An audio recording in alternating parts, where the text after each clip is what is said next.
So the U.S. Coast Guard Rear Admiral Keith Smith is with us. He's headed to North Carolina, and boy, do they need him and the services there. The Coast Guard has already been involved in a number of rescue operations, including one ongoing in New Bern, North Carolina. Commander, thank you for joining us. Neil, thank you very much for the opportunity. I appreciate the time. So what are you hearing from your men and women on the scene? Well, first of all, this is a Coast Guard response in conjunction, and we're working closely with our partners from the state and the federal government as we do this. This is not just Coast Guard. This is working together with our other agencies, and the Coast Guard is ready, and we have had responses out and resources out, and we're ready to respond. We are encountering some challenges. This storm has created some significant challenges as it moves slowly across the state of North Carolina.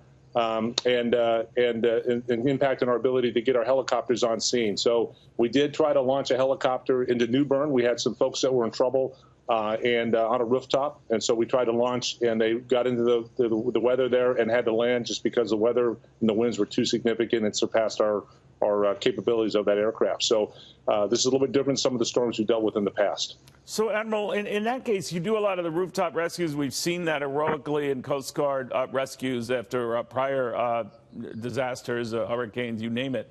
What do you tell people who are stuck? And a lot of them seek out, shelter out of harm's way or away from the water, so they go to a roof. What do you tell them? Well, we tell them, first of all, if you get in trouble, call 911 and try to get so we can know that you're in trouble. So use 911 to call for that. We ask that you don't go into attics and enclosed spaces, because if you're in a closed space, we can't rescue you. So if you have to get out on a rooftop where we can see you. But try to call 911. Let the local emergency responders know that you're in trouble, and then that information gets funneled through the Coast Guard or through the most appropriate emergency response capability that can come and rescue you.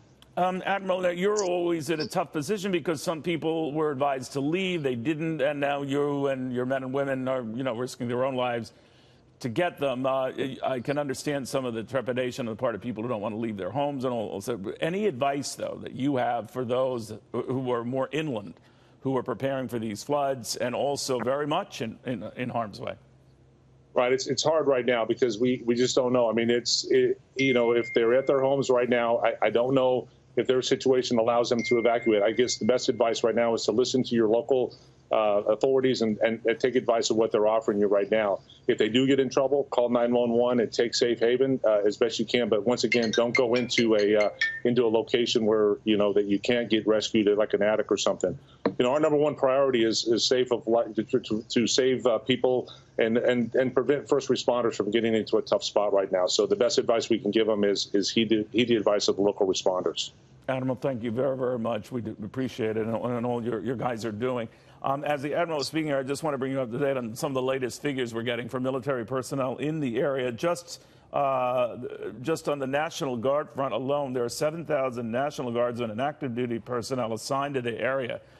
Defense Secretary Jim Mattis has already activated what they call dual status commanders in South Carolina, North Carolina, and Virginia, so they are pre-authorized to move and move quickly at a moment's notice. So they are at the ready, and so are we.